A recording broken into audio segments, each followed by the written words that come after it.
And here, I think the mic. Oh. It's green. There we go. Good morning, ladies and gentlemen, respected guests, elders, if there's any elders, council, you're not an elder. Nevertheless, welcome everyone to the Finance Audit Committee meeting here in beautiful Sanamo territory. So I'd like to call this meeting in order. Do I need a motion for that? Or no? No? Okay, thanks, Guy. I'm going to need some.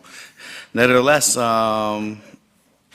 introduction late items. 2A, agenda item 6F. Can we please add response to health, social, and safety issues in the downtown? B, agenda item 6G, add report 3rd Street Road and utility upgrade cost share. So can I please have a motion for adoption of agenda, Council and Mayor? Moved by the Mayor, second by Councillor Armstrong. Councillor Fuller. Sorry, I'm waking up here. No worries. I'm always waking up. As per my email, I want to add something with regards to the Unitarian shelter, and I see that the health, social, safety issues is on the agenda, so I will bring it up during that point. So Council, direct me here. Do we just speak on that subject that Councillor Fuller just touched on? No. It's on here. Oh, it's on the there? agenda. Okay. I'm just saying it's on the agenda, so I Great. don't need to add it. Great. Like I had suggested. All in favor of the agenda? Opposed? Carried. Thank you. Can we please have a motion for the minutes, adoption of minutes? Moved by Mr. Mayor, seconder by Councillor Armstrong. Any discussion? What's that?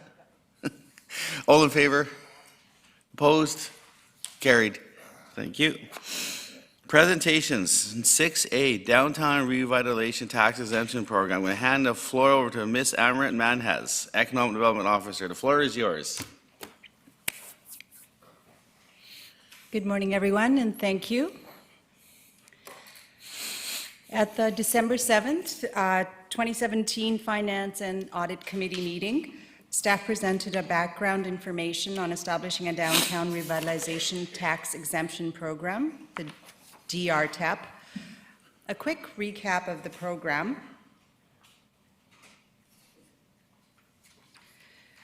It's a 10-year tax exemption on municipal portion of the property taxes.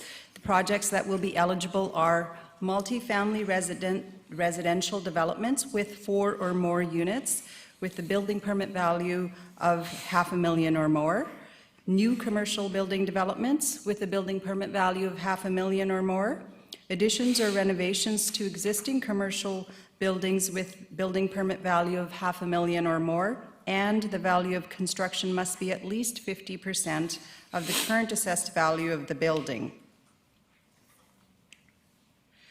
The DRTEP is consistent with the Downtown Neighborhood Plan's vision to encourage more people to live downtown, to expand the downtown housing stock, and to improve the downtown economy by generating new and expanded commercial developments. Back in December, the Finance and Audit Committee was supportive of the program in principle, but they directed staff to provide further clarifications on 3 specific items. Item number 1 is to confirm which properties in the downtown core are already in a tax exemption program. You will see these in attachment A. Currently we have 5 properties that are under the residential conversion program, and we have 3 that are under the hotel program. This is the 15 Front Street, 100 Gordon Street, and most recently the 440 Selby Street, which is a 45-room hotel.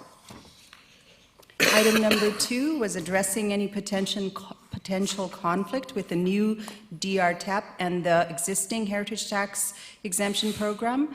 We have 53 properties that are on the Heritage Registrar currently. These are listed in attachment B, and these would be ineligible for the DRTEP under the current bylaw that will be introduced, with one exception, and that is a property owner can utilize both the program if sufficient vacant land exists adjacent to the heritage building to add new multifamily or commercial developments under the DRTEP criteria. Item number 3 was to consider expanding the proposed DRTEP zone to include Halliburton Street. Staff reviewed this, and we recommend that a separate revitalization tax exemption area be created for South End neighborhood. Staff would work with South End neighborhood community to ensure that the program is consistent with the South End neighborhood plan. Additionally, council may want to consider establishing tax exemption programs in other neighborhoods in the city. Each neighborhood has unique challenges and opportunities, and revitalization incentive package should take that into consideration as well as the vision for that neighborhood. So to summarize, the new DCC bylaw will take effect on April the 2nd, 2018. At that time, new developments in the downtown core will be subject to DCCs. Staff proposed the creation of a DRTEP to stimulate development in the downtown core. It's a 10-year tax exemption that applies to the municipal portion of the property taxes. The DRTEP applies to construction of new multifamily, new commercial, and additions and renovations to commercial buildings within the DRTEP zone, which is essentially the former DCC exempt zone. Properties within the Heritage Registrar will not be eligible for the DRTEP program unless a parcel is of sufficient size to support both the retention of the historical building and is able to support a new residential or multi-commercial building meeting the DRTEP criteria. In concluding, staff present two options: that the Finance and Audit Committee recommend that Council provide approval to establish a downtown revitalization tax exemption program, and recommend that revitalization tax exemption bylaw 2018 number 7261 to create a new downtown revitalization tax exemption program pass the first, second, and third reading at a future council meeting. Option 2 is that council provide other direction. Thank you very much for your time and attention. Thank you, Ms. Manhez. Mayor McKay. Thank you. On page 10 of the report, the third bullet, it says additions or renovations to existing commercial buildings with a permit value greater than $500,000. The value of construction must be at least 50% of the current assessed value.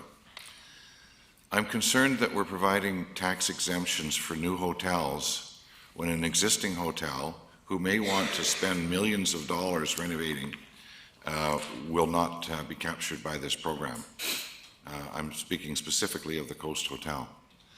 They weren't able to take advantage of the last opportunity because it came after they commenced the renovations.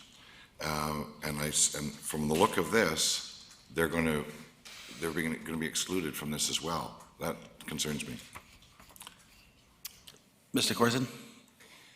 Mr. Lindsay and I met with the Coast Hotel last week to talk about the Hotel Revitalization Tax Exemption Program, and it appears they have some major renovations which will require a building permit, which will likely actually hit the threshold for the Hotel Tax Revitalization Program, so I think they'll be okay. So they would fall not under this program, but under the previous program? Correct. Okay, great, thank you. Good for now, Mr. Mayor. Councillor Armstrong. Just to follow up on that, when you talk about the 50% of the buildings, is that worth for the previous builds? You said that if they were doing construction that was over 50% of the building's worth. Is that based on just the building, or is that including the land?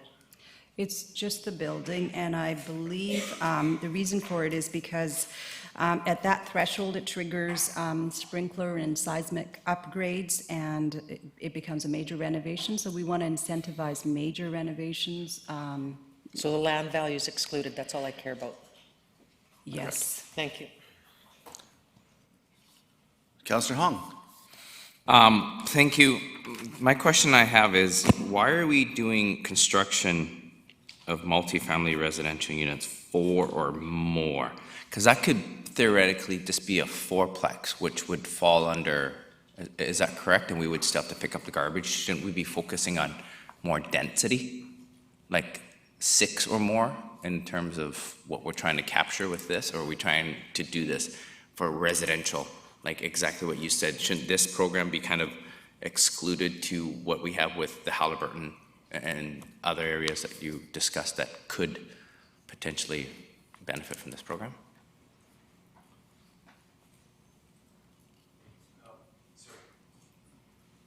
There we go.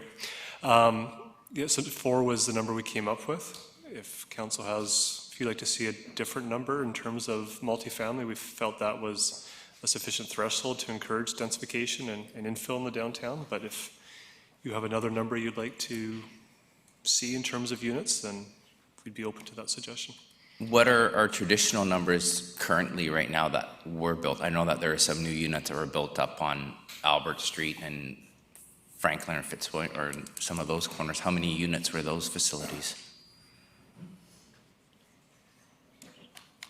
Mr. Chairman, maybe I can help answer that question, because part of this is a response to, as we were introducing it, describing it as it's a response to the official community plan and the neighborhood plan that's unique for the downtown. So there's many blocks in the downtown that have specific zoning for fourplexes, so it encourages that type of infill.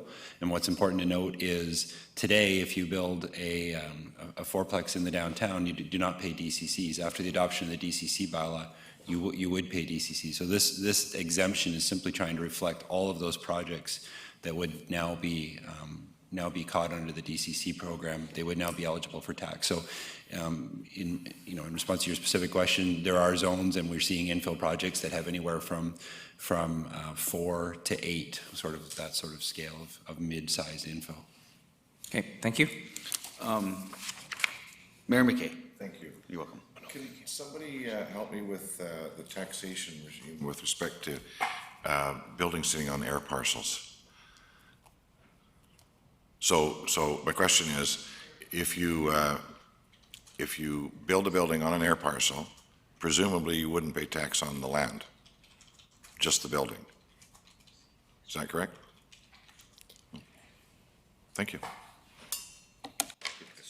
Thank you, Ms. Manhas. I just want to quickly state my 2 cents, whatever it's worth, is I think this is great incentive. You guys did a great job to create some stimulus downtown. I think it's going to be really, we might see some movement with the waterfront properties and the old Welcocks and where it's all vacant over there. Banana lands this way. I think this is great, good out-of-the-box thinking. So I just want to give kudos for myself. So nonetheless, any other questions for Ms. Manhas, Council and Mayor? No? Councillor Thorpe? I will, Chair. Yeah. Thank you. Just following up on your comments, I agree. I'm very impressed with this report. I think it's a very fair response to our concerns about downtown and what we're trying to do there. And I also like the flexibility that it gives us to look at other areas of the city in future if we wish to. So thank you for your work. Thank you very Thanks. much.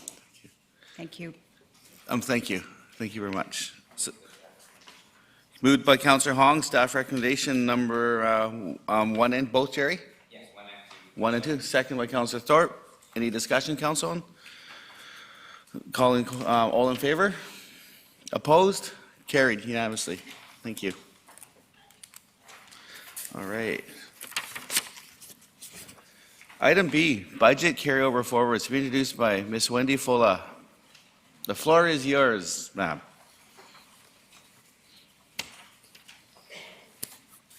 Am I talking? Okay. Yes, you're on. I'm on. For council's information, we have provided a summary of the 2017 budgets that we have carried forward to 2018. We carried forward $29.9 million, of which $26.1 million is related to capital projects. We've also highlighted in the information report for you 4 projects of more significant nature where we did not carry forward the budgets to 2018, and we did provide the reasoning on why those projects were not carried forward. So if council had any questions? Any questions, Council, on this? Council? Wow. Great work. Can I have a motion, a motion, please, on the record? Moved by Councillor Thorpe. Second by Councillor Fuller. All in favor? Opposed? Carried. Thank you. Do you want? No. C, Bowen Road Corridor Traffic Signal Coordination ICBC Road Improvement Project. Mr. Bill Sims, the floor is yours, sir. Thank you, Your Worship. Mr. Chair. This is a project that is simply to coordinate the timing of signals along the Bowen Road corridor, as the report notes. The timing is currently set up for the side streets. This will help coordinate so that traffic flow will be a little smoother. There's a number of benefits to this. The funding is going to come from ICBC rebates that were incurred in 2017, but the check's coming in 2018. We just wanted the Finance and Audit Committee to allocate that funding directly to this project. Mr. Rosen's here, or pardon me, Mr. Rose is here if there's any questions specifically. Any, council, can you motion to get on the floor? Moved by Councillor Armstrong. Second by Councillor Hong. Any discussion on the ICBC 22,000 council? Jerry. Thank you. Not with regards to this one. I think this is exciting that we actually are coordinating our traffic signals. But what are we going to do with the BC Ferries traffic? Their signals on Brecken Road and our highway. That one always seems to cause grief. Is that their signals that they control, or is that part of cities? Yeah, absolutely. Yeah. So we are aware of the surge traffic and the delay that happens 6 times a day. We are working with the ministry right now to review some of the timings, and if we can have any opportunities to improve that, we will. Great, thank you. Thank you. Councillor Bestwick. Thank you. I think it's a great idea to have the signals coordinated clearly. When we do adjust signals, how does it arrive at dollars? Like, so $22,000 to make the lights go on and off at the right coordinated times. So every time there's a signal improvement, I guess, coordinated signal, there's a charge to do that? Right now, we don't have a centralized traffic signal management system, so we actually have to work with our electrical contractor to go out and have each controller reprogrammed to introduce this coordination plan. Thank you. And just to follow up, so when we do so if we were to do that, say, on another stretch of where there's lights, there's always a charge to change the signal lights from stop and go? What if it was done during the same period as maintenance? Like, so the same company, I'm assuming, goes out, climbs a pole, whatever, they clean the things, they put a new bulb in, whatever they do. Can any of those things be done, coordinated at the same time? So the contractor staff go out and undertake the annual maintenance, the cleaning of the lenses, the checking of the conflict monitors, the general cleanup of the cabinet is actually a different person who would go in and do the reprogramming. The reprogramming is a much more technical task. Okay, thank you. Councillor Armstrong. Just to follow up through you, Chair. Mr. Rosen, you talked about the centralized traffic system. Would that eliminate these extra costs if that was eventually implemented? Through the chair, if we introduced one, if we would be able to do the changes without any hardware changes, then yes, we would be able to do that from a centralized location. Follow up. Yeah, absolutely. Is that something that's being looked at, or is that, and I apologize if it was, because I haven't gotten back that far yet. Through the chair, we are looking at introducing a centralized signal management system to the city. Thank you very much. Mr. Rose and Mr. Sims, you touched on this. When does this begin again? So I know you said the checks coming after in next fiscal, but is it starting soon? Mr. Rose? Sorry, the introduction of the coordination plan? Yes. We'd like to implement it as soon as we can. Oh, great. Thank you. All right. Motion's been made and seconded. Therefore, I don't see no more speakers. All in favor? Opposed? Carried. D, College Drive Water Main Upgrade Contingency. Mr. Sims, the floor is yours again. Thank you, Mr. Chair. So as Council and the Finance and Audit Committee will recall, we were in front of you in December to increase the scope of this particular project, which is a number of water main replacements, eventually leading to our upper reservoir. We tendered that following our normal process, and the tenders came in quite a bit higher. We were a little surprised. I think we're seeing sort of an uplift in the market at this point. And so in order to ensure that we have sufficient contingency as well as construction support, we're recommending an additional $210,000 be added to the budget. Council, thank you. Council, motion to get the conversation on the floor. Moved by Councillor Thorpe, seconded by Councillor Bestwick. Any discussion on the request? Don't see any discussion, therefore, may I please call all in favor? Opposed? Carried unanimously, thank you. E, tender 2086 Harborfront Parkade Sprinkler Replacement. Chief Fry, the floor is yours. Good morning. Thank you, your chair. So as part of our regular maintenance and updating for the parkades and the sprinkler system, the Harborfront Parkade was issued a tender to replace the sprinkler system in that parkade. And similar to what Mr. Sims said, the quotes came back higher than expected.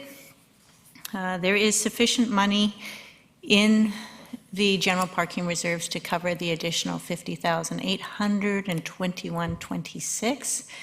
It is a safety issue because there is corrosion in the sprinkler systems, and there is a separate option, which is option 2, but that would put disruption at the parkade over multiple years and have to be tendered separately at a later date. So we're not recommending that. All right, Council, thank you. Thank you, Chief Fry. To get it moved by Councillor Bestwick, second by Councillor Armstrong. Any discussion on the sprinkler request? Mayor McKay? Thank you. I know that we've moved a long way in the 35 years since that parkade's been built. What assurances are we going to have of a greater life cycle than 35 years on the new system? I don't have that information as far as the longevity of the sprinkler system. They do need to be tested annually. I will say that from the fire end of things. Fire code requires annual testing and maintenance, but it may be required to be replaced again in another 35 years. Is that what your question was? I'm not sure. Yes, that is. That seems like an inordinately short amount of time. If we're trying to work with life cycles on buildings of 60 to 80 years, 35 years with today's technology seems to be an awful short length of time for something that really just holds water. I don't have that information, I'm sorry. As far as the life cycle or life expectancy of sprinkler systems, I don't have that information on what they're lasting. Thank you. Just a quick comment I have, I'm no sprinkler expert, but I have to put sprinklers in I have 2 group homes for my day job, and just basic sprinkler system was like over 11 grand, not near the size, so the pricing does not shock me. I just went through 2 sprinkler systems for group homes, but nevertheless, anyways, all in favor? No. Oh, Councillor Bestwick, sorry, I just seen it. Thank you. Given the fact that there's more money involved, so we're asking for more money to complete this project. I think we're doing a parking review of our fees as well. So to me, this is a revenue expense thing. Are we any nearer the new parking fee model coming to council for increased parking revenues? I'm not sure. I can't comment on the status of the fees and charges review. I know it has been done. I'm not sure at this point how close we are coming to council with it. I would have to follow up with that. Thank you. Just to follow up, the only reason that I raise that is because if we're it seems like many of the things that we do, the project costs are increasing, and the only way to pay for those without going to the taxpayer is to increase whoever the user pays.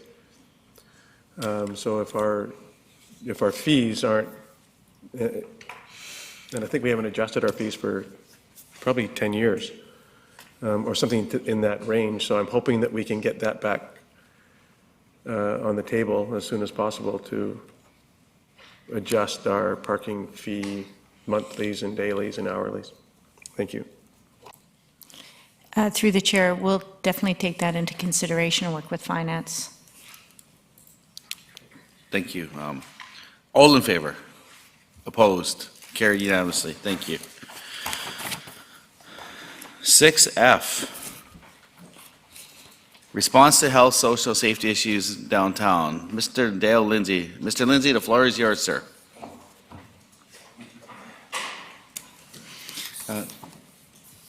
Thank you, Mr. Chairman.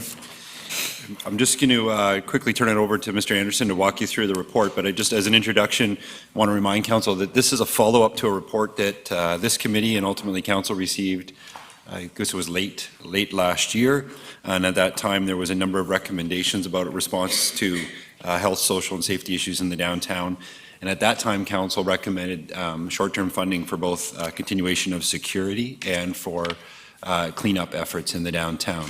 So this report is a follow-up. At that time, Council also asked for a follow-up report in the first quarter of 2018. So we're here with the follow-up report and some recommendations on further responses. And I'll turn it over to Mr. Anderson to walk through those options. Thank you. In terms of background, I also wanted to maybe step back to beginning of summer last year, when we started to look at the responses to the issues that we were seeing with respect to homelessness and disorder in the city. And at that time, we did conduct some consultation with downtown businesses, and at the time, we also had direction from council to implement our first interim response, which was the security and the urban cleanup program. Subsequent to that initial consultation, we did conduct a series of sessions with downtown businesses and residents to look at responses, to look at issues, and to look at potential priorities. I just want to bring that forward because we have conducted a process that led us to that report that Dale had just mentioned that we brought before council. Council considered that report, and then at the subsequent Finance and Audit Committee, we were directed to bring some more information back with respect to making decisions on further investments in that. In that meantime, as Dale had mentioned, we continued to invest in the daytime security and the urban cleanup. So yeah, I apologize for you receiving the report as an addendum, but I'd like to perhaps go through that with you, and then we can have some consideration of the recommendations. One thing that I would like to highlight first is that just what we've been doing since, again, last summer, basically. And so in terms of what we're up to now in terms of responses, we have the enhanced daytime security presence in the downtown, for which $30,000 was funded to the end of this month. And we've also continued, as I mentioned, with the urban cleanup program. Council had indicated $25,000 to support continuation of that program. We did have 2 additional safe needle disposal boxes that we'd already had in our possession as a city, so we were looking at implementing those. An important point is the next bullet, and that's the coordination. And I wanted to highlight this in that our social planning group, our bylaws group, our parks group, our public works group, our school district, Island Health, we've all been working together on these various initiatives and these responses. So we are looking at the broader picture of both impact on community and also trying to address issues that people on the street have. We have in the past provided rent supplements that speak to the housing side of the homelessness issue, and that amount expires basically the end of this month as well. There's been discussion around, and we have seen some redeployment, as I mentioned, of our Parks Public Works staff with respect to cleaning, and we have some discussion to bring forward with you on that matter. We've wanted to mention that we do have the extreme weather shelter that we fund each year annually. We've included a consideration of that at this time in this report for you to think about funding for 2018, 2019 shelter. We continue to work with the Homeless Coalition to look at issues and prepare an action plan on the bigger issues surrounding homelessness. And as noted, we recently started off with a shower program at Caledonia Park. So that's what's going on now. I thought it was important for us to have that in context of what we're now proposing for responses for consideration of this committee and on the financial side. The other thing I wanted to note is that in the previous report that we brought to council, there were a range of city responsible approaches. There were also some additional considerations we had, as well as issues or responses that other agencies or the province might be involved in providing. What we have before you today are principally the city-led initiatives that we would fund and bring forward to address the disorder issues that we're finding in the city. So with that, I thought I would go through the items that you have before you, and then I'll turn it back to you, Mr. Chair, for consideration. The first item, sorry. No, sorry. All right, good. Yeah.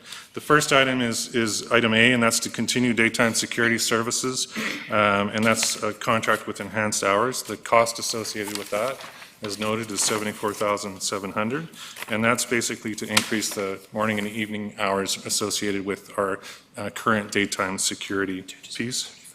And thank you, John, to the end of this year. The items in here, unless we note it, are basically to carry forward these initiatives to the end of 2018. The urban cleanup initiative, and it currently will end toward the end of this month, and we're proposing that at a cost of $45,000 would be continued for the remainder of this year as well.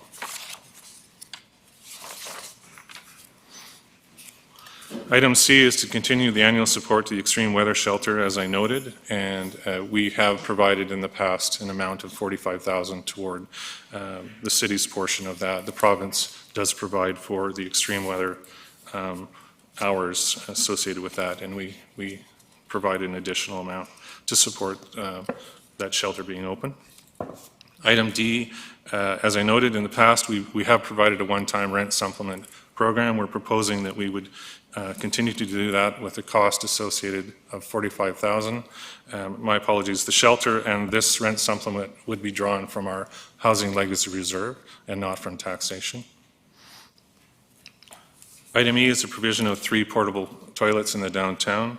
That's a cost of $8,265. Item F, as I note, additional safe syringe disposal boxes. So we're looking at 2 or 3 of those. The cost associated with that is $2,500.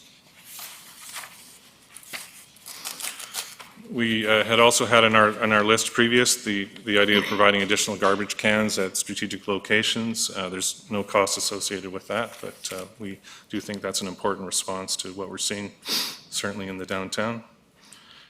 The continuation of the provision of shower facilities for homeless individuals. We had brought that forward, and council had given $10,000 for us to basically start that program. We have some information with you with respect to the take-up on that program, and the cost associated with continuing that on a 5-day-a-week basis is $30,000 for the remainder of the year. Item I is one that at this point we're not asking for the committee to consider a financial allocation, but it is a daytime drop-in resource center that would be something that would be provided in concert with the province, and something that we would need to pursue a location potential and also to look at the costing in more detail. But we do want to see work directed for that initiative. It's an important part of that other piece of the equation that I mentioned, and that is trying to address issues for people who are on the street and having a place to manage their day. So with that, we have a recommendation that the total budget implication is $250,465. 90,000 of that is to be drawn, proposed to be drawn from the Housing Legacy Reserve, and the remaining 160,465 is to be considered in the 2018 budget. So with that, your chair, I'd like to turn it back to you. Thank you. Councillor Fuller. Yeah, I'd like to make a motion to accept the recommendations. Court makes a motion and put it on the floor to accept the recommendations. Second by, okay. And then if I could Yeah, speak to it. absolutely. Followed by Councillor Armstrong, and I got numerous other speakers. I just want to say it's nice to see so many people in the audience at a finance meeting. Doesn't happen often. I know there's one concern. It's great to see so many people from outside the community taking a proactive approach in the community. Hopefully, as you move forward, you will hit other communities on the island. And I'm hoping that the site is being kept clean. If you need garbage bags or anything like that, let me know. The 710 Club can provide them. We can also take the garbage away for you for as long as you're there, but I need to know that. I had mentioned, I want to focus primarily on the annual support to the extreme weather shelter at Townsite Road.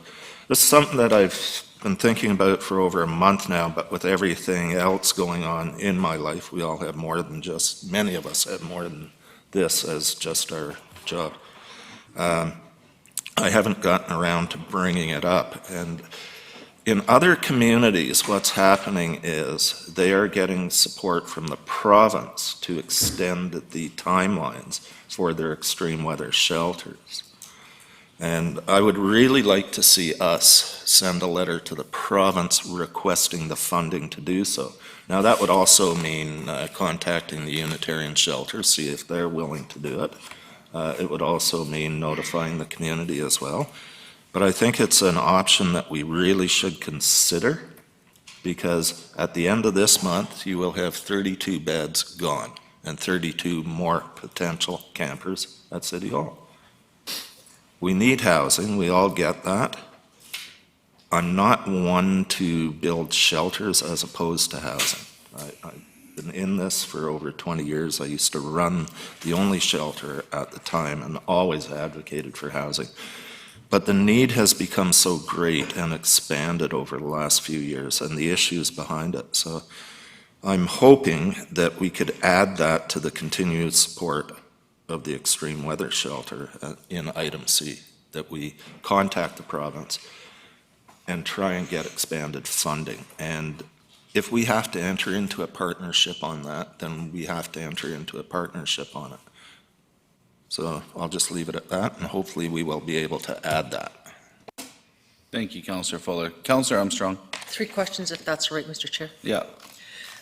Number one, when we were talking about pursuing the partnerships to provide a daytime resource center, and I'm aware of some of the locations that are being pursued, is there a possibility that the safe injection site could be included in that location as well? The rationale for me is that then they have a place to stay, they're not right out in the streets right away, and I think it's another level of safety. So that's one question I would like to maybe pursue, or unless you have an answer.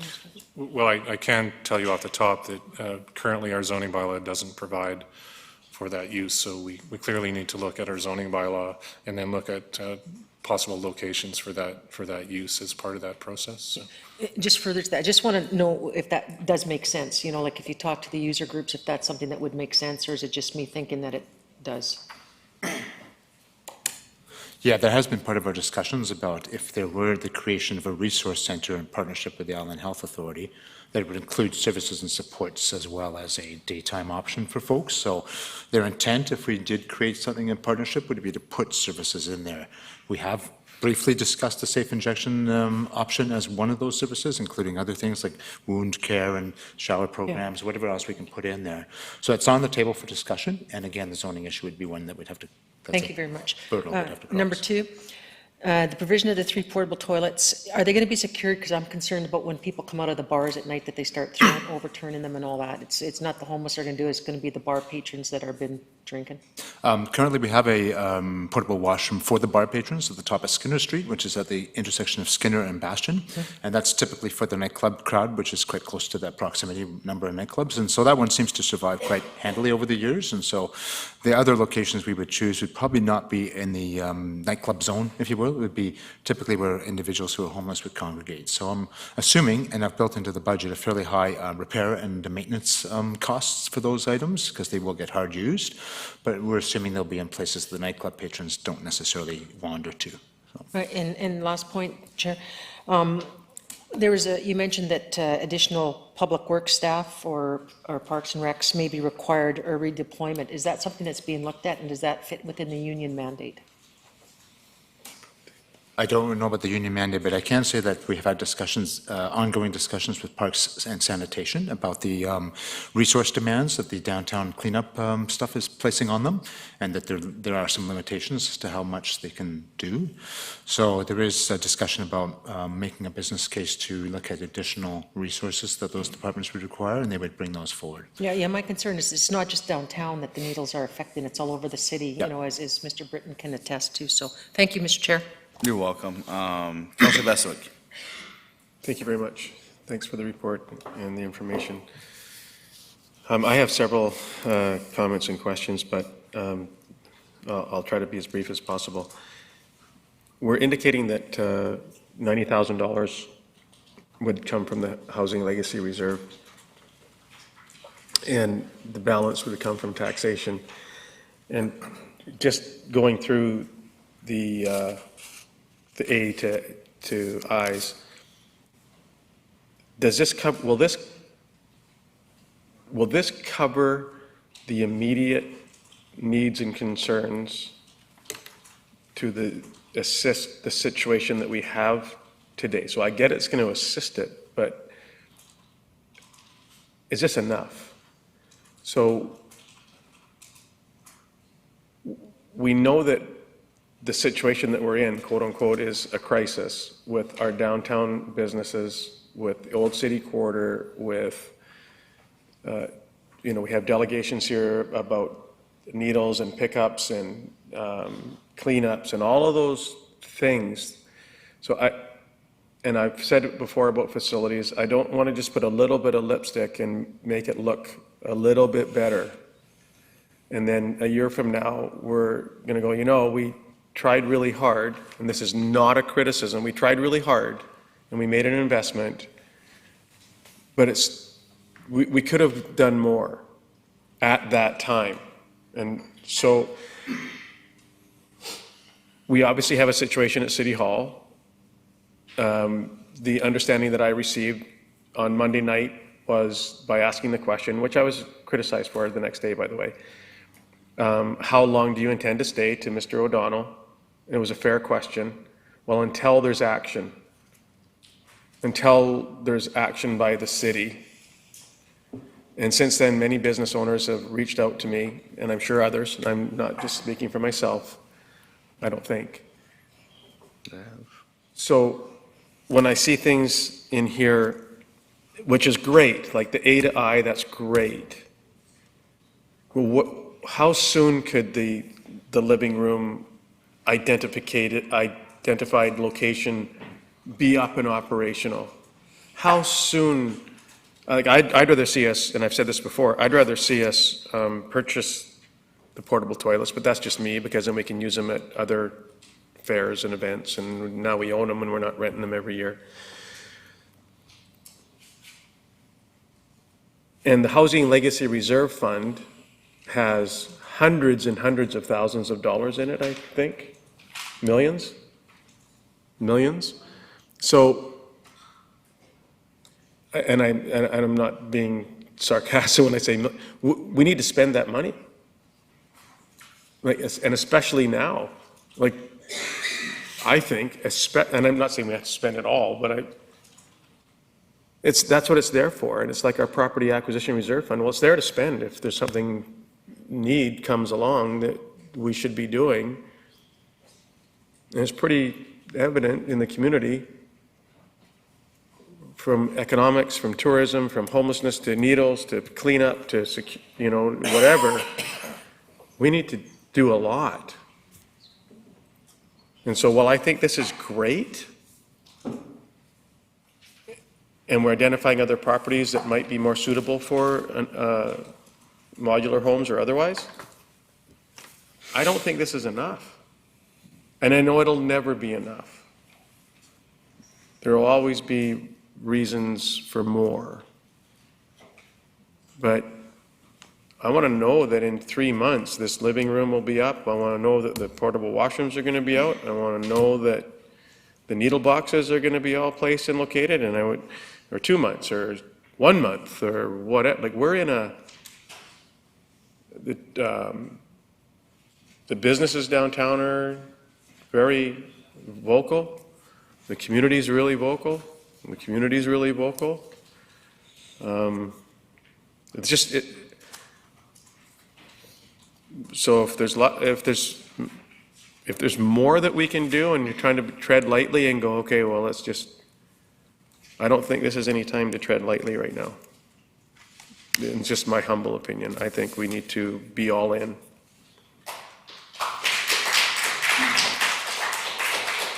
Councillor Hong.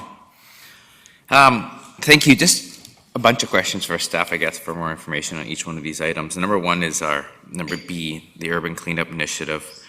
I know that we do that through John Howard, but where do they go? Like, what's their path? Do they cover everything that's in our downtown core or certain areas? That's the first question with regards to that.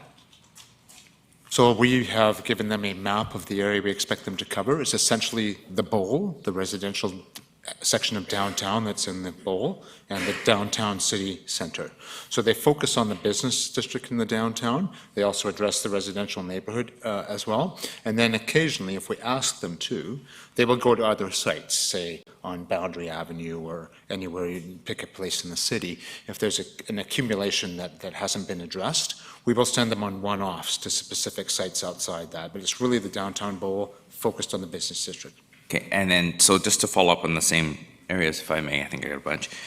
Do they have enough manpower? So this is twice a week. So if I do the math and I add another, $20,000, 22 roughly, to this number, can we get them to do it 3 days a week? Expand it to, as I think the woman from Pauline Harrer on our parks, because we've heard from our park staff that they're not going to be able to do this.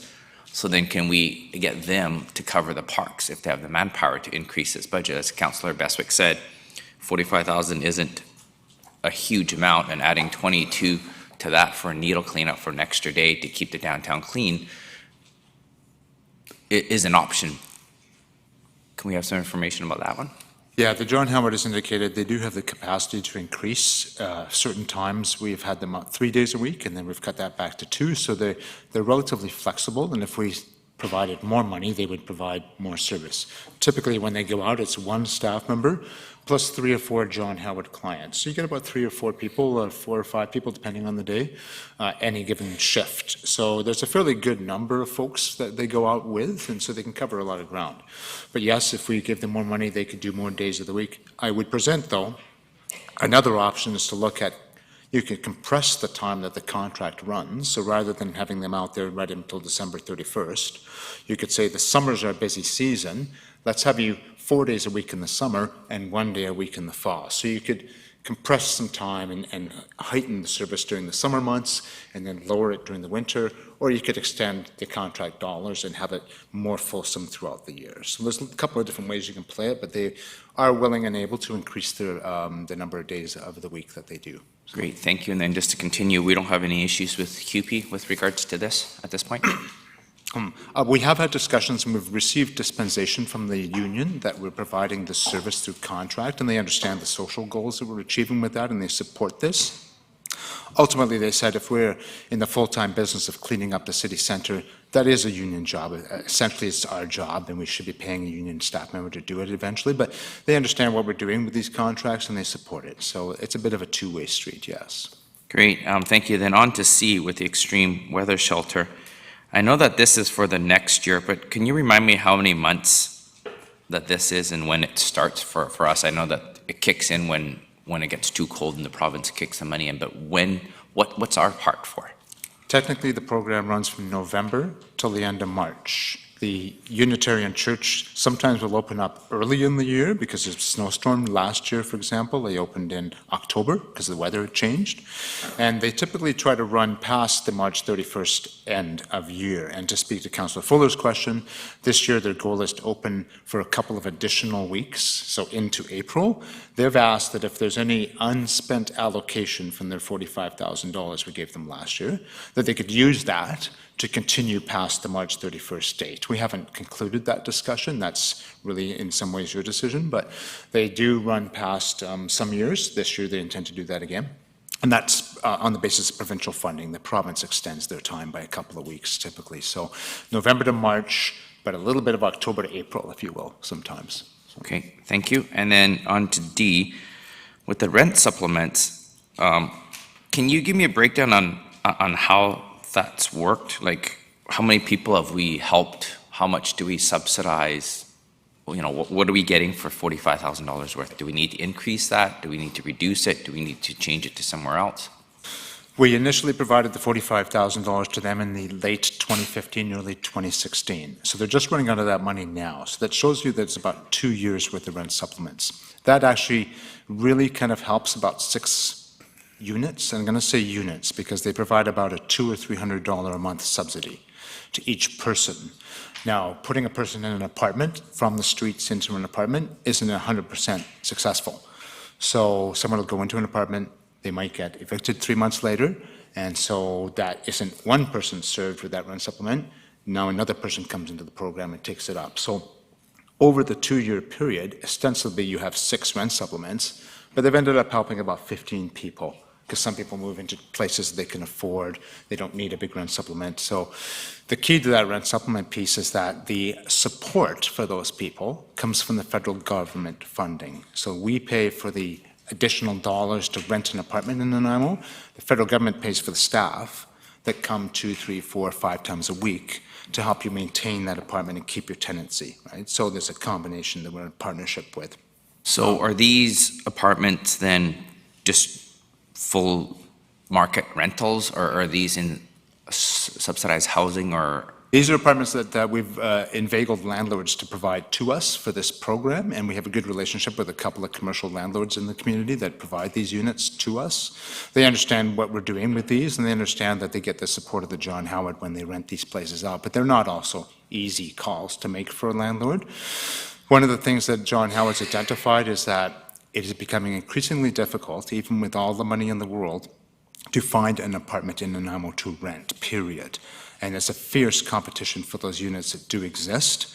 So they're up against a pretty steep hill. Even if we gave them more money, they've indicated that it will be a struggle to find more apartments in this community because it's just scarcer than hen's teeth, if you know. So that is going to be a real constraint that they face, and they've indicated to us that they will struggle to do more than this.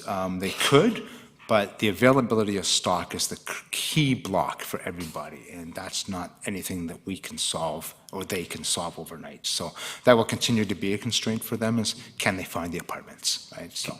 Thank you. And then do we know where we're putting the portable toilets? Is this somewhere we don't have a location yet at this point, do we? They're just not going to show up overnight. I'm hoping that we're going to let the merchants in the downtown and the residents know that we're putting a portable toilet right there.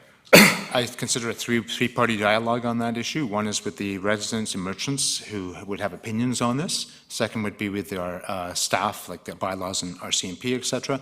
And third would be the users, the folks who are on the streets. We see them here today, and we would engage them at that discussion as well, because we'd have to have a sense of what the users would access versus what they wouldn't. So those 3 parties, I think, would have a dialogue with all 3 of them and muddle our way to a location that sort of satisfies everybody. That would be the plan. Okay, thank you. And then with regards to the additional safe syringe disposal boxes, how many of them are there going to be? Like for $225,000 or $2,500, are we getting 1, 2, 3? Approximately 3, yeah. Great, thank you. Councillor Thorpe. Well, thank you, Chair. I'll certainly support the Recommendations, and I appreciate that staff have made a start at least on addressing specific concerns. Certainly, there's always more that needs to be done and can be done and hopefully will be done in the future. I do have a couple of questions. The first relates to item H, the provision of shower facilities. I'm really interested in the possibility of the daytime drop-in resource center, and I'd like to ask just where we're at with that, and how that is how plans for that are being formulated. And in conjunction with that, the shower facilities at Caledonia Park, this was a trial basis, and I see the usage here. Given, I like the idea of combining that with a multi-use resource center, which is why I ask how it's coming along. And my related question is, given that we're considering that, and given that the Salvation Army operates the same shower offerings fairly short distance away, is it staff's opinion that it's worthwhile continuing with the Caledonia location at this point? So I know there's a couple of questions there. Update on the drop-in resource center and the showers. So with respect to the daytime resource center, we're bringing that forward for council's consideration for us to sort of start moving forward with that. So that's something that's been discussed amongst the various departments and agencies, but we have not moved forward with that process yet. And Mr. Horn will speak to the showers. Okay. I would note that the shower program is averaging 3 to 4 to 5 people a day. The indication from the service provider, Unitarian Church, is that as the weather improves, they see a greater uptake on that.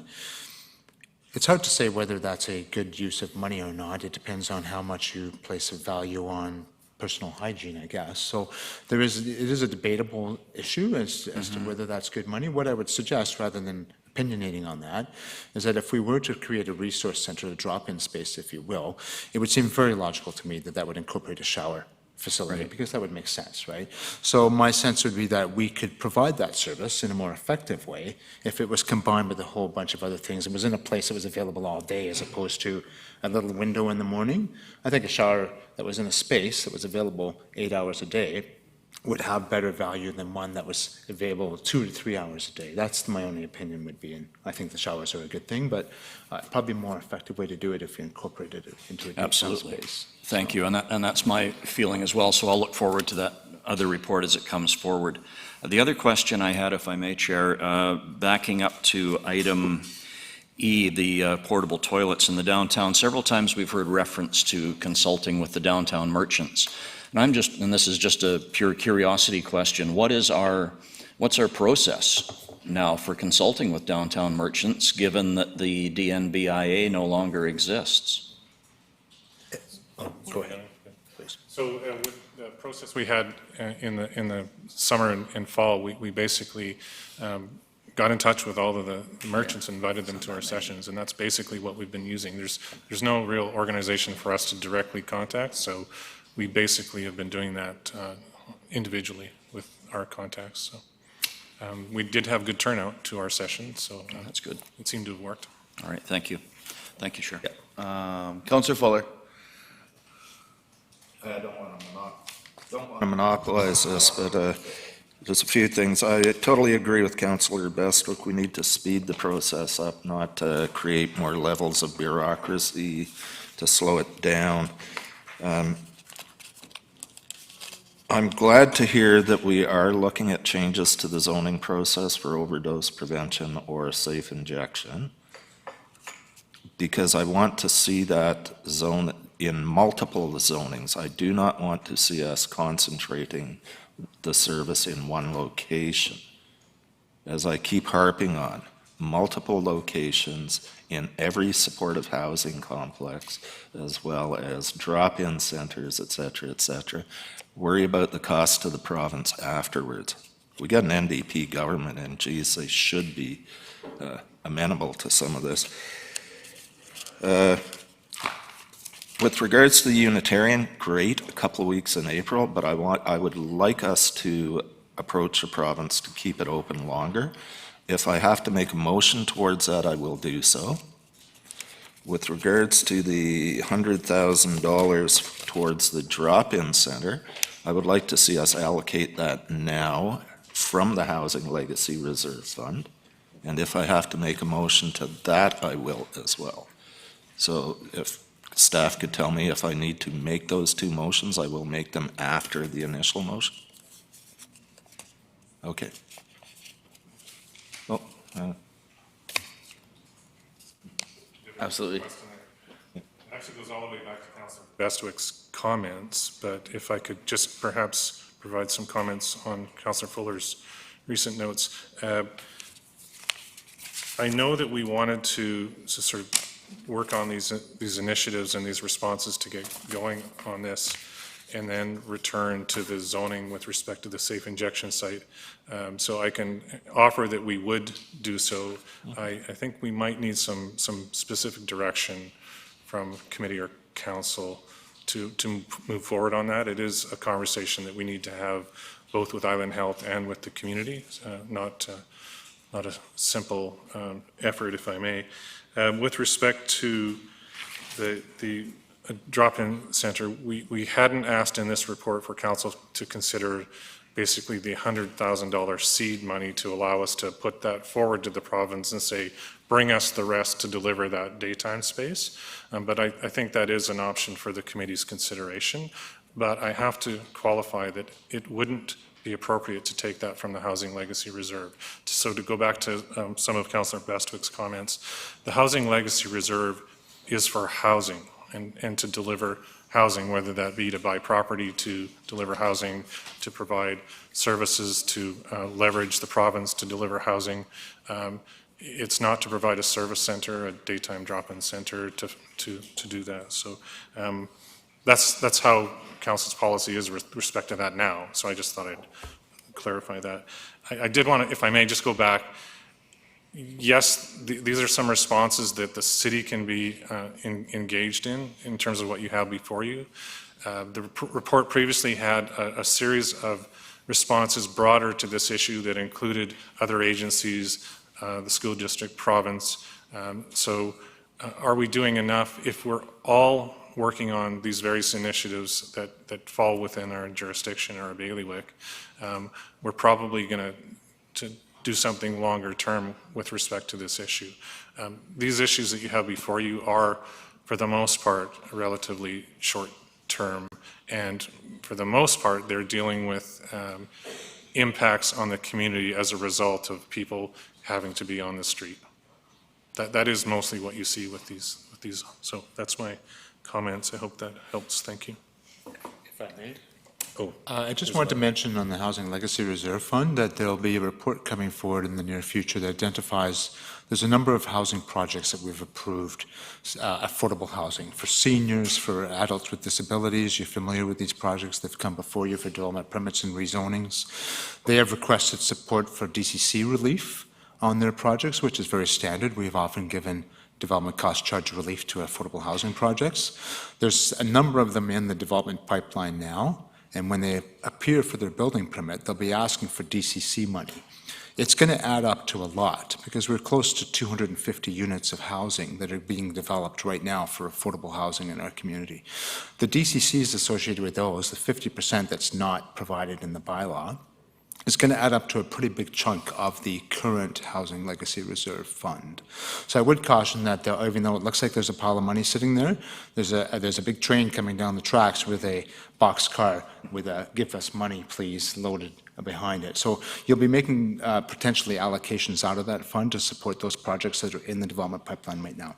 And it's about 250 units. So the number will be large, but it's a fair contribution to the overall because the number of units we're getting is large. So just to caution that number will be coming at you soon and it'll have an impact on what's in that fund. Thank you. Gord, quick follow-up. Yeah, just follow up with regards to the Housing Legacy Reserve Fund.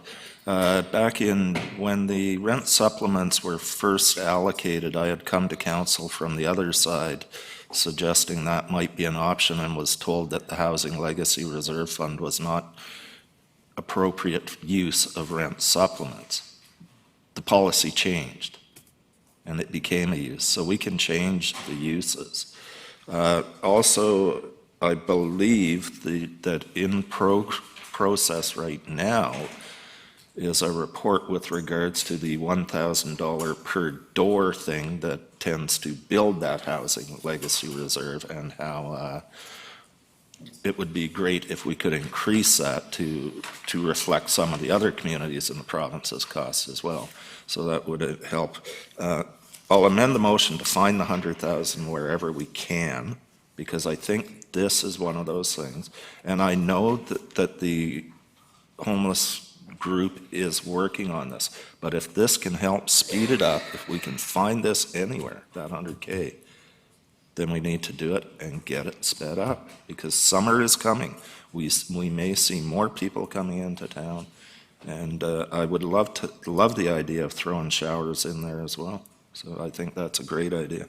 Anyway, thank you. I'll make those motions at the end. Thank you. Councillor Beswick. Thank you.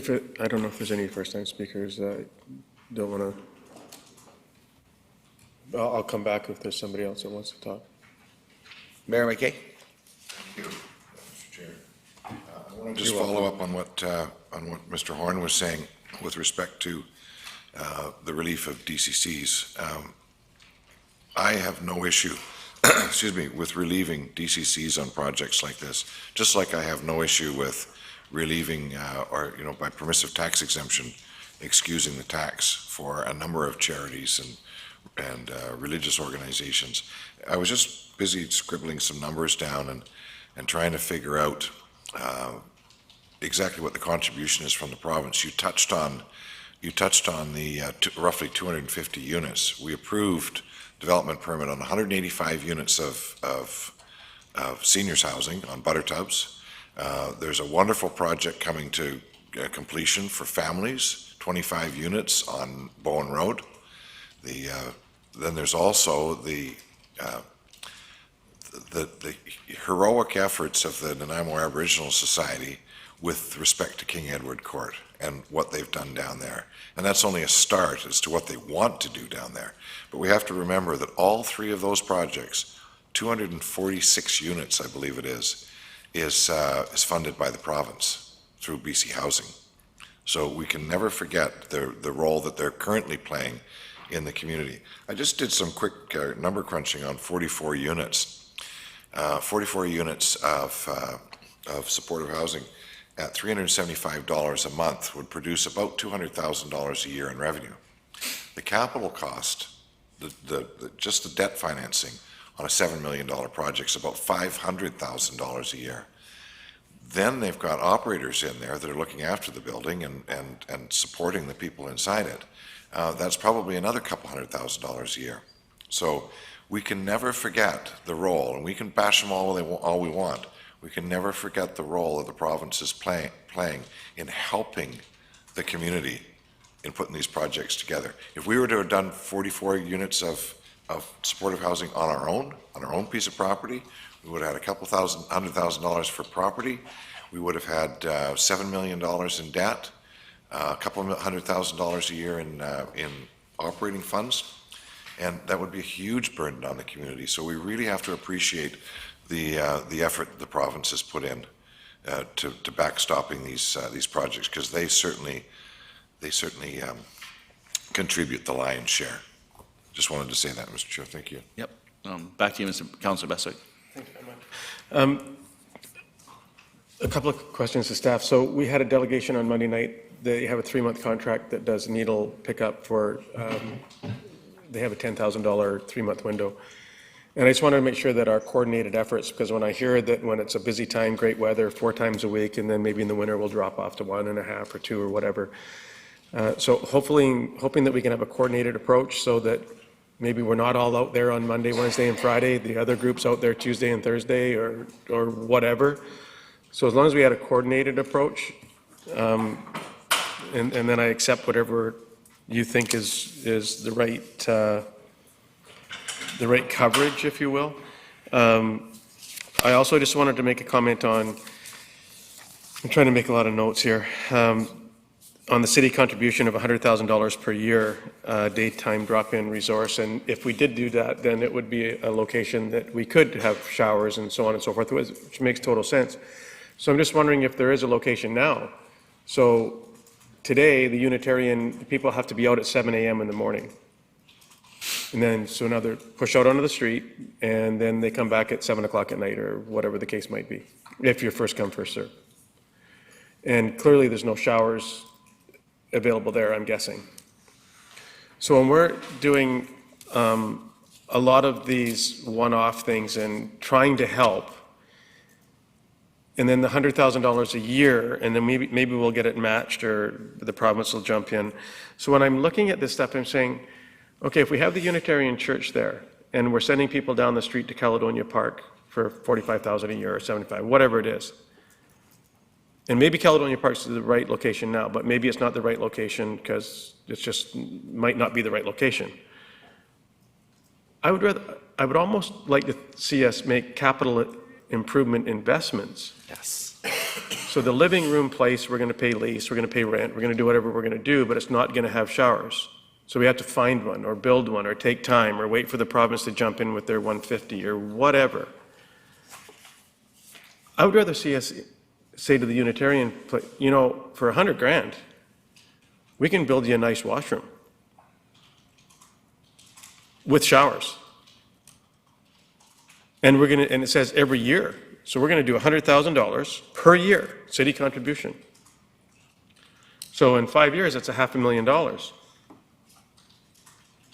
on that subject matter alone. Mm-hmm. So I'd rather say, well, why don't we have let's take a look at where we can make somebody's facility a better facility to meet all of these needs instead of just trying to pick them off one at a time temporarily. So that's just a comment. I don't know how to get there, but I'd rather spend the money on something that's going to last for a long time and make somebody's venues and maybe sign a 10-year contract with them or something. I don't know. So the money is, they can't go sell the building now and for something else. I don't know how that would work. So continued provision of shower facilities for homeless individuals, $30,000. We had a temporary budget of 40. City contribution for a daytime drop-in, 100. So now we're at 150, arguably. So I'd rather, we're talking about Matteo Sutton Park, improving the washroom facilities down there for everybody. And maybe boaters and everybody else would like to have somewhere that they could come in and shower too, that are coming and parking their boats and they don't have anywhere to shower. Or maybe they do, I'm not sure. But so it seems to me, in a bigger picture, a capital investment that would maybe qualify for the Housing Legacy Reserve, because it's literally a capital investment in living conditions. So that's just a comment. Also, when we're doing, you know, I'm hearing it's so expensive to get into the rental unit. So maybe we have 225 of them online and coming, but it's so darn expensive now. And we can all take responsibility for the fact that it's $1,600, $1,700, $1,800 a month to get into a rental unit, and which is literally impossible for many, and say, oh, we've got a good stock. Well, maybe all of those developments, and we have one right on Wallace Street, and this takes me back to where we don't have enough all service, if you will, handicap spaces or units. And so we're driving people to places where it's not right or proper for them. So when these developers are doing 45 and 100 and 125 unit places, and they're asking for variances, heights and everything, to be able to maximize their profits and putting more units on,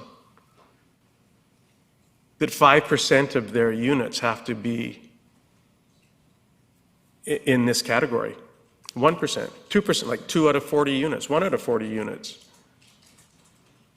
So when we're doing all these redevelopments, and we wish not to converge everybody in one place, we want to spread this out, then I can't think, honestly, in my head, of a better way to spread it out than tell the people that are developing on Town Site Road that 2 of your units in your 100-unit place, this is what they're going to be.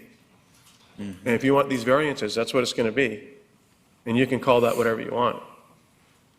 But that you're going to have 2 of them, or we're not going to approve your variances. Because that, I think we almost have to get there. Clearly, we have to get there.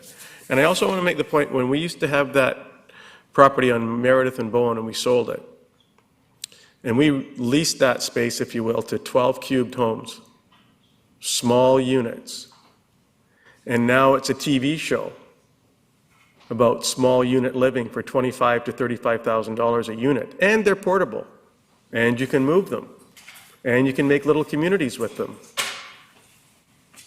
So I almost think we have to circle back to that and say, you know what? We could have had an 8-unit, 10-unit on that site with the portable tiny homes, 12 cubed, for a community. And if it doesn't work out there, then we can pick them up and move them in a day. And it's affordable. And they were awesome. They were unbelievable how nice they were inside and out. And 2 people could live in them. And then they went to 12 cubed to make it a little bit bigger. So I think we can really open up an opportunity here and be leaders in this area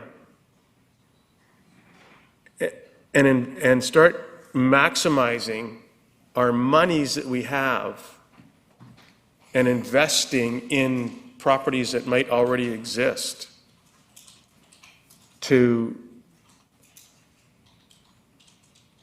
make them more socially entrepreneurial, spirited, instead of just 100 grand here, 30 grand there, 45 here, invest it. So my question then is going to be the Unitarian Church. People are out at 7, no showers.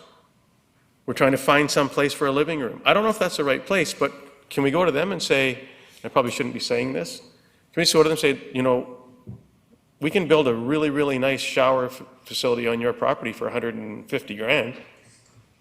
I sure hope we can. What do you think? Are you interested? So now the Caledonia Park isn't the shower facility, now it's where you're staying. And we're going to expand this program to be more months of the year, and we're going to do all these things. And maybe that's not the right place. I don't know. But I just don't like lipstick on a pig. Here's 100 grand. Figure out what you can do with it and make it as good as you can for the time being. Let's make it as good as we can for a long time. So we know where we can send people. Here's where you can go. There's showers there. You can stay overnight. You can stay at this living room. You can stay there. You can hang out as you're transitioning to somewhere else, as we're looking for sites to build permanent places on, for people to live in and transition in and out of. So that's just a comment. I'm sorry to take so much time up. I got a flight in an hour. But I just think it's really important that we invest our monies as wise as possible long term. $2,500 to me isn't enough for the needle boxes, 3 of them. Just do 8 of them. Because if they're on the streets, and we know where that is, or the hot spots, well, 3? Okay, 3 is good. Let's do 10. Let's do 6, 8. Like what? Because I don't want to see families come up to this podium anymore and saying, "What the hell are you guys doing about this?" And well, we put 3 more drop boxes out. Well, let's put 10 out.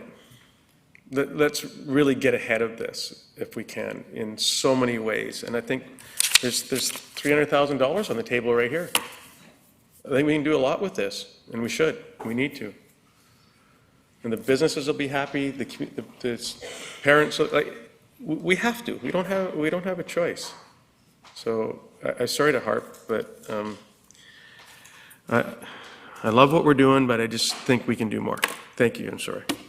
Thank you. Councillor Armstrong, then I'm going to share a few words myself, and then we'll get to the, Cheryl. I don't know if this could, if Mr. Horn or Mr. Anderson can answer, if it has to be Mr. Lindsay, but when we are looking at affordable housing, can we streamline the permit process so that they go to the top, so that it's done faster, or is that already happening? We can consider that and would likely consider that as part of our housing strategy. We're looking at our processes as they relate to bringing on affordable housing. So that can be one of the options for us to look at, yes. Yeah, I'd like to put that in, because I think that would streamline the process a lot faster. Sorry, Mr. Horn. If I may, as a social planner, that when affordable housing projects are in the pipeline, my informal methodology is to go downstairs and to bug the engineering staff and to bug the permit staff and where's that thing? And so I do a little bit of an agitation number on those projects, and whether that makes them faster or slower, I can't say. But I'm certainly on top of those files and ensuring that staff down below aren't kind of forgetting about those projects. So I do my bit to make sure they're on top of the pile in staff's desks, not at the But bottom. if we made a motion from council that would be something, would that be more effective, that we would like to see them go to the top of the list, because it does? I think it would be appropriate to have that discussion and Thank you. consideration in our Okay. housing strategy. Thank you. Thank you. I'm just going to quickly go through a few comments before it goes, Mr. Horn, is A, continued daytime security. Sure, but I was wondering, for most of this stuff, earlier we had a presentation about the tax exemption project. That map looked pretty clear, and the reason I share is we should just use that map. I know it's going to be more money, I'll get to that in a minute, for your contractor, but the simple fact is, A, we want to make downtown safe, we want the people to invest in Nanaimo, and want in that area, and make these people be secured. Like Monday night, we heard where that park is, by Pauline Hare, people come through there. So I think that map that Amber had would be a good benchmark. You're probably already using it. Urban Cleanup Initiative, I think we should use that contractor, whoever you have, or more, to, the term I heard the other day was sweeps. During the school months, we should gotta make sure there's sweeps in that park and everywhere else, not just isolate them, but everywhere. So spend more money on the sweeping. I heard that was a big concern, and it makes sense, along with the more needle boxes. Continue the annual support. We're asking lots of Unitarian, and we lift our hands up to the great work they do, but maybe we should approach them. And right now, there's no reason why we shouldn't ask them to go year-round and give the folks that need a place to stay in the interim till we figure all this out with partners and lobby BC at the same time. I know we're earmarking 45 grand for till, I believe, November to March, somewhere in that ballpark. I know it's going to cost money. Just move it to 100 grand and say, can we stay here respectfully and have the people utilize your services? And this is great, by the way. It's a step in the right direction. And provisions of rent supplements, well, we discussed that thoroughly. The portables, as the conversation's being had, the needle boxes. So I want to share the Unitarian one mostly and ask them respectfully about if we could go year-round and what would that cost, and we make sure that we have the money for that. I think we have to make that happen, because just because it's summertime, people still deserve respect, a place to go. People deserve that. So I look forward to this conversation with the bathroom and the living room concept in partnership, but nevertheless, I don't want it to get delayed in the interim. It's a good interim, and then give you guys the space to go do the awesome work you do. So nevertheless, I'll quit rambling, and we have a motion on the table, on the floor. It's been passed and seconded. Any amendments we want to make before we gentle amendments? Councillor Bestwick. Well, if we accept the motions that are in front of us now, we accept that it's 3 needle boxes. If we accept the motion that's in front of us now, we accept that everything the way that it's written, $8,900 or whatever to rent 3 portable units that we're going to consult with where they're going to go for washrooms. So, I just go back to that same, I don't think 3 is enough. I think we should start acquiring things so we own them. And so we can utilize them as assets, and I get that somebody has to clean and all that, I get it. So I have to default to staff and say, okay, based on the conversation that we just had, that we all shared in the last hour, do you have anything to add? Like, do you want to say, you know what? There might be food for thought here that we don't want to handcuff ourselves, because it is good work. It is good stuff. It is going to help. However, you're going to be back to us in 6 to 12 months and going, hey guys, we need to rework this or revisit this. So I need to hear from staff before I vote to say yes to A to I, exactly as it's proposed. Because the recommendation is from you to us. And so I need to, you're the subject experts that tell us, this is just money. All this is money. And we said that on Monday night. This is just all money. And it has a huge impact on our community on these recommendations. So help me make the right decision based on the subject experts' staff recommendations. And if there's anything that you would like to change to this. Thank you. So before I go to any speakers, I'm going to hand it over to the floor. The floor over to staff, and I think you've heard most of the speakers. I think the window's open a bit. I would suggest many of the items we bring forward are really kind of tinkering at the edges, the garbage cans, the toilets. We're really just trying to address the impact of things, it's the things that happen around homelessness, you know. But we're not fundamentally getting at the issue of how many people do we have currently on our streets. If we provide toilets, that's great. They won't necessarily be urinating in our public spaces, but we haven't really fundamentally changed the feel and look of our streets. So the item that's probably going to have the most impact, if you want to change how it feels and looks to be downtown, would be the provision of a daytime space. Otherwise, all those folks will still be in our community, in our public spaces. Even if they have places to put their needles and go to the washroom, they'll still have nowhere to go. So the biggest impact item is going to be that living room space, which will change the feel and the look of the downtown. So one thing that arises out of that will be the location, because it will be controversial. As we know, we've done these before, that wherever you land such a service, it will potentially have an impact and it will potentially have a response from the local community around it. The second piece that hasn't really arisen from this discussion today is that as the summer comes along and more people begin to present on our streets, and we know that's the pattern in the summers, we get more, if you will, itinerant or transit folks coming into our community, we're going to have to solve the camping problem in a real way. To date, we've sort of been hoping we don't get a big encampment somewhere in our community, and to date that strategy's been working. But we haven't really put our heads to, here's how we're going to proceed to allow people to camp in our community throughout the summer in a way that's manageable for everybody. And we've really sort of not tackled that issue head on. But other communities have been caught flat-footed on that one. They suddenly wake up and discover they've got a large encampment in their community, and it's really difficult to dislodge. We have to be a little more proactive about that and identify where we want people to camp, how many people should be camping in a site, how do we manage that, what are our responsibilities, what are the responsibilities of the campers. It's a complicated discussion, and we haven't gone very far down the road on that, but we're going to get caught this summer. We're going to have campers appearing in places that we may or may not want them to appear in, because we really haven't been proactive in saying, here's where you can camp. We're pretty good at saying, here's where you can't camp. That's why Alana Lagoon, next door to cultural and recreational facilities, that's all fair, and that's in accordance with the Supreme Court decision.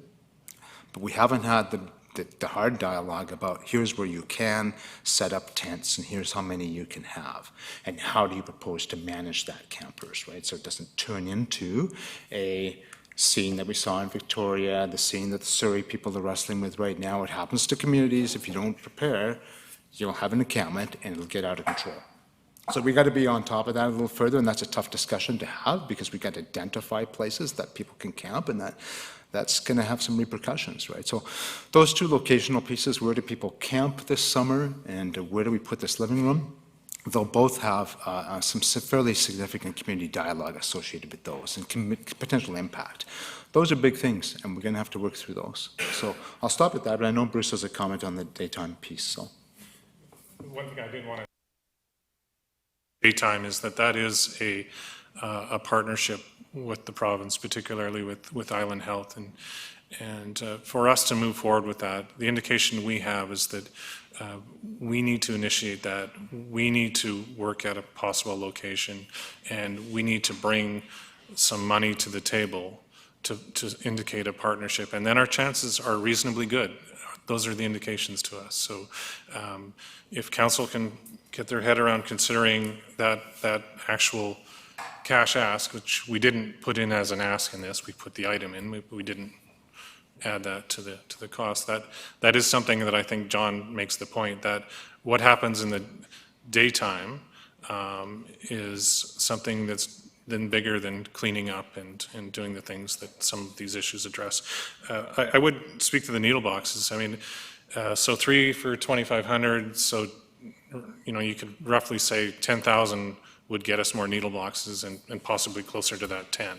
If that's a minor item that I guess just to respond to what we've heard, we could do that. I will go back that the Housing Legacy Reserve, for example, we use that and are going to likely need to use that to purchase sites to bring the province's investment to the table, particularly our recent modular housing opportunity. So we do need the money in that fund for purchasing sites as well. So I don't think it's as available as perhaps some might think. I just wanted to sort of beat that a little bit to death, if I may. So yeah, I think beyond that, I think what we presented for your consideration is what we'd like you to give us direction on.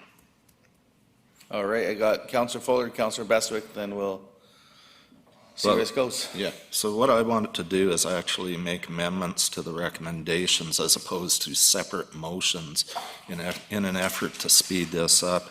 The first amendment would be that staff move forward on an allocation of $100,000 towards the drop-in center during this budget cycle, as opposed 2018, as opposed to waiting.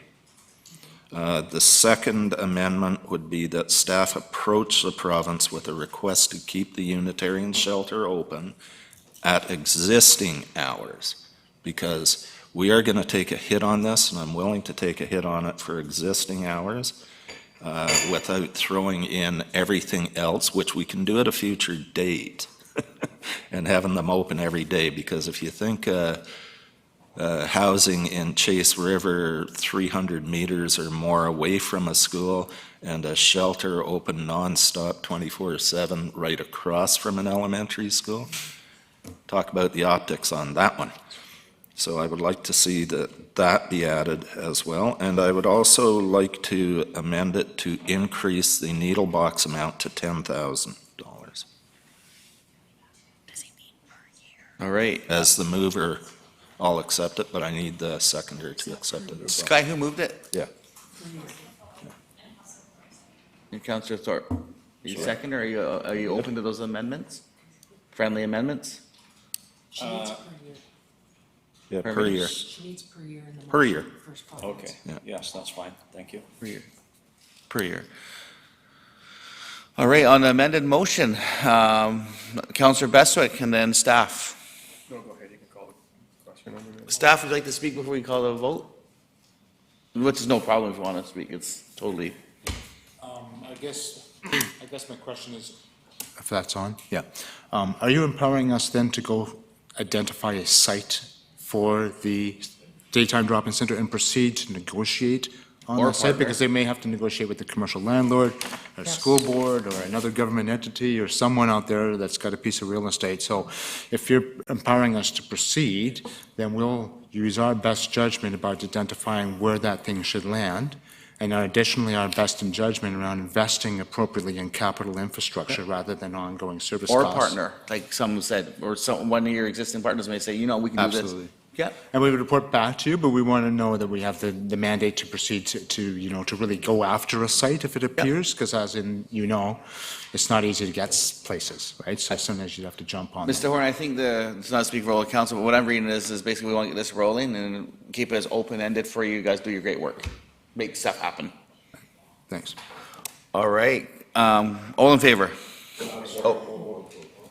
Well, it wasn't on there now, but anyway, oh, so Councillor Thorpe, then Mayor McKay. Thank you, Chair. Two things. First, to Mr. Horn's comment, I think you've answered my question, but I would just want to make sure that, yes, you do have a mandate. That's my intent. But secondly, I definitely want council to hear back on your progress, because I think we sort of got caught flat-footed at Chase River, and we want to have time to hear your recommendations on what you find out on this project. And secondly, I'm interested in any comments from Ms. Mercer regarding the financial aspect. Thank you. Thank you. I just wanted to comment that if the $100,000 for the daytime drop-in center, if it doesn't come from the Housing Legacy Fund, it will likely have to be added to taxes. So I just wanted to make that clear. That's all. All right, thank you. Mayor McKay. Thank you. While I support the initiative, I don't support instructing staff to proceed with a site. And the reason I don't is because I want us to have choices. I want staff to go and investigate multiple sites. This one. No, I heard proceed with a site.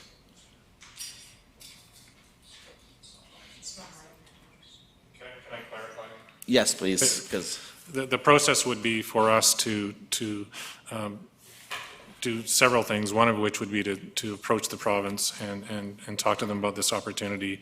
The other would be to consider potential sites in concert with that group. And then when we got to the point where we thought we had something, we would probably have to make an application to the province on this, just so we're clear. But when we got to the point where we thought there were some suitable locations, and they did in fact involve some financial commitment on our part, we would be bringing that forward to council for your consideration prior to any further action on a location. That's what we would do for any property related matter. Follow-up. Yep. I can't support coming back with a single site and a commitment on a single site. I don't think anyone said that. Sorry. No, I absolutely need to hear that we're going to be proposing multiple sites, then going to the neighborhood, the community for consultation on the proposed sites, and then selecting a site. Once agreement as best as we can, or we ultimately believe we can make a decision. I can't support coming back with a single site. So I need to hear sites. So from what I think we should go explore this further, and we should come back with a report to you on the approach that we would take to make this happen. And out of that, we'd have some further direction. Councillor Bestwick. Thank you. Quite honestly, this is what I was hoping we'd be able to avoid. Exactly. I don't really want another report and another committee meeting and another, we all just heard about and we're seeing it playing out right in front of us. And to Mr. Horn, when you say, where we want people, is where we want and where we'll allow, because there's going to be a difference. And some places might not be allowable because it's too heavily populated with trees and children, whatever, I don't know. I understood the motion to mean that you would evaluate options that are available to us within reasonableness and bring that back to us for further disclosures and debates and price of this and that and all those things. So I'm comfortable with that inference, because that's what I heard the inference to be. And probably, I shouldn't probably say it, but whatever, I'm going to. We're going to build downtown a brand new fire hall. And the property that the people are going to move out of to move into is downtown. And there's a 710 club right there, and the bus exchange is right there. So there's a building there right now with ample parking that we own that could be a lot of things, from a library when I was 6 years old 37 years ago. Kidding. And we own it. And we don't generate any taxes from it. And we've maintained it over these years to be many things over these years. So we don't have to use any housing legacy reserve monies that are in the bank. We got a building that's there now, so let's get started on the fire hall, move those people out, and create that space. Could be an option. I'm not saying that's the best one, but it's certainly a possibility for, I'm sure there's reasons why it's not a possibility, but it would be reasonableness. Prideaux Street, we have the Parks Yard. Offices, meeting space, storage. Move them to Labio Road. Got 26 acres out there, whatever we have. So, to me, there's a lot of things that we can do with our inventory that we own now, and we can put $100,000 a year into making those sites more usable for the purposes that we're talking about here right now in the middle of our city. So I want us to move forward, and I want us to move forward as swiftly as we possibly can. I don't want another report, personally. You'll have to come back with another report and say, hey, here's 6 locations that we've identified. Some are private, some are public, some are further out, some are further in. But I'd like to see us be able to accomplish that sooner rather than later. And another report, to me, just means that it'll be later, not sooner. Yeah. Thank you. Councillor Armstrong. I think Sky first. I just wanted to read off what I had to make sure that it was what Councillor Fuller had originally meant. So that council allocate $100,000 per year towards a drop-in center in the 2018 budget cycle and proceed with determining potential locations for a daytime drop-in resource center and report back to council. Yeah. So for me, I don't believe we should start any community engagement on all sites until we pick one, because I don't want to alarm communities, 6 different communities, when the sites may not even be agreeable to council. So I just want to throw that out. I think we need to wait for community engagement till we actually pick a site and then go from there. Thank you. Thank you. Councillor Fuller. Okay, the 100,000, that's just to get something going temporarily right now. This is the immediate need. Yeah. Because when we look at sites and all that, we're looking at a year or 2 down the road with the communication, with the identification. So we could be looking at a year down the road for a permanent site. 100,000 is just, let's get something up and going now. A number of years ago, the Salvation Army was actually being funded for a drop-in center, and they pulled it. Who pulled it? The Salvation Army. Samaritan House had one running up on Nickel Street, so there are locations that we could do this on a temporary basis. I totally agree. We need something that we can incorporate the showers, et cetera, but if we're allocating shower money this year, then that's cool as well, because we have that. So moving forward and getting something done as quickly as possible with the intent of something more permanent in the future. The building that Councillor Bestwick is talking about, it could be a great location, but it already has existing services in it. So that would have to be taken into consideration. Lots of considerations on a permanent site, but I think we can get something up and running really quick and then work towards that. I totally agree. Thank you. Councillor Thorpe. Thanks, Chair. I'll try to be brief because I think we've spent a long time on this, and I know it's a very important topic, but I think maybe we're getting a bit ahead of ourselves. I respect that staff has indicated a multi-pronged starting point to tackle these problems, and I support the amendments that Councillor Fuller suggested. My main hesitation, I'm hearing now from Ms. Snellgrove that the motion definitely reads report back with sites.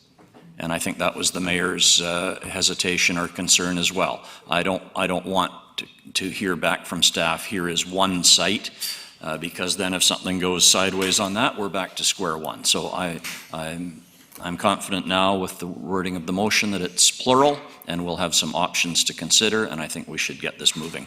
Thank you. Thank you. Staff, do you have some comments? Or is it just on?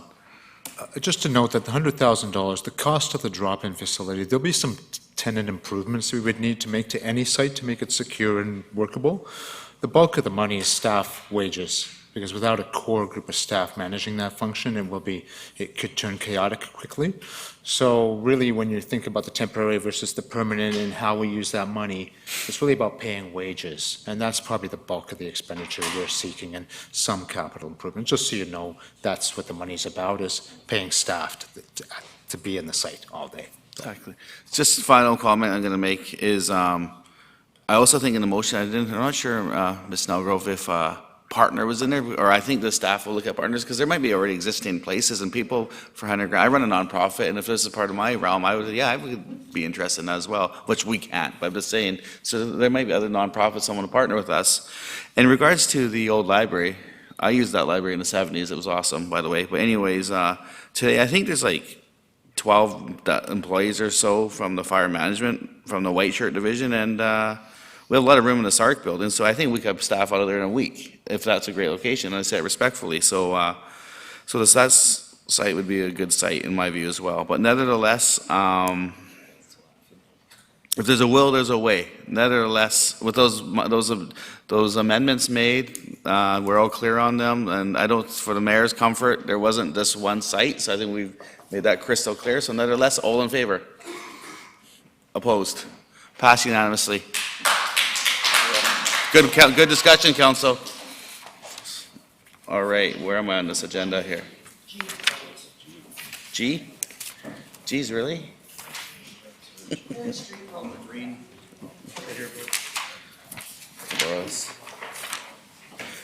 Thank you. 3rd Street Road and Utility Upgrade Cost Share. Mr. Dean Muzo, the floor is yours, sir.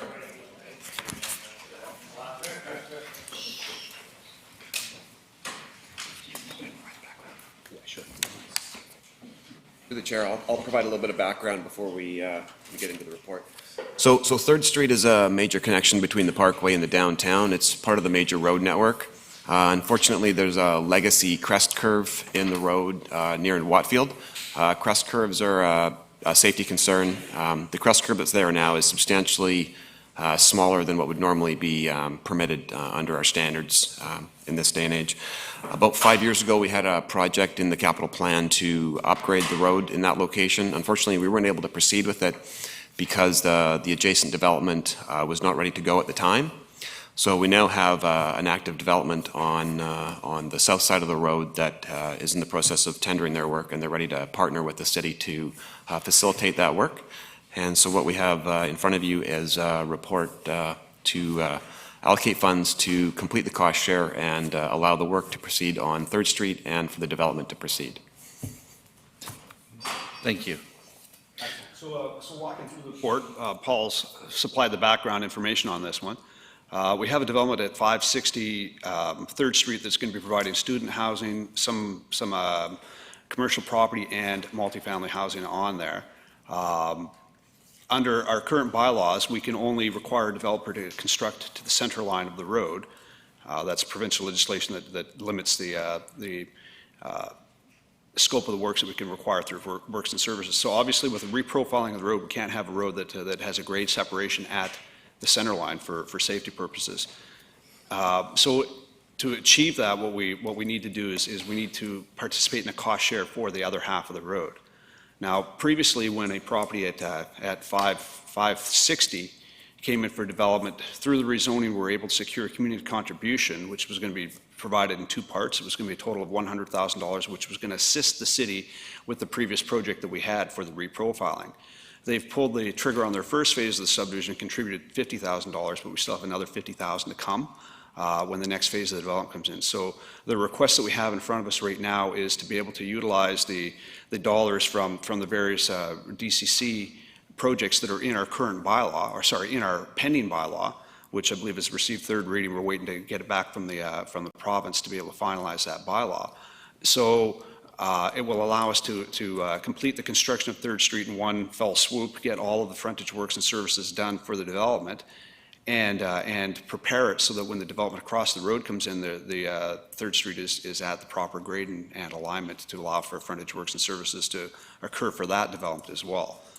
Without having the reprofiling done, we will not be able to secure the works and services from the development, which means that at some point in the future, the city would be responsible for the full construction of the road. Thank you. Councillor Bestwick. Thank you very much. Well, I'm very comfortable to move the recommendation and get it on the floor and then just ask one or two questions, please. Second by Councillor Armstrong. Back to you, Councillor Bestwick. Thank you very much. My only question is understanding that the project, of course, the big one is that we're making reference to is in several phases, 2 or 3 phases, and I get that we have to be prepared for the third phase before the first phase even starts with the road profiling. So it kind of is, to me, a no-brainer. I don't even really think we have an option, but my question with the DCC bylaw third reading is that given now that we know that there's $9 million that we thought we might have had available to us for sports fields and recreation center investments or expenditures that is now no longer, the DCCs don't qualify for that, then clearly we're going to have a lot of DCC money available for works and services and roads and lights and sidewalks and storm sewers, because there's no competition. We've just eliminated a whole bunch of competition for those dollars. So for me, it's a no-brainer anyways. If you have any comment about the DCC monies that have been made available to us now that we might have spent before on, I don't know, a field improvement, it would seem to me like we're not going to be short of any money anywhere, anytime soon. Just to clarify this for Councillor Bestwick, the DCCs that from the projects were parks DCCs, those funds could only be utilized for parks projects. What we're talking about here is because of the different categories of DCCs. When you collect DCCs for roads, they can only be utilized for roads projects. For water, can only be utilized for water projects, et cetera. So the $9 million worth of parks DCCs doesn't result in any impact to this development. Okay. So I misunderstood what that meant on Monday night then. Thank you. Thank you. Staff? Or is, okay, this was on, sorry. All right, anyways, all in favor? Opposed? Carried unanimously. Thank you, gentlemen. Thank you. Motion to adjourn, and I just want to thank you very much for turning for me. I was late. I thought it was 9:30. All right, Sky, this motion adjourned? Motion adjourned? No question period? We do have question period. Oh, sorry. Question period. Any folks, any questions? Comments? Praises? Motion to adjourn. Motion to adjourn. All in favor? Pass unanimously. Everyone have a good day. Safe travels.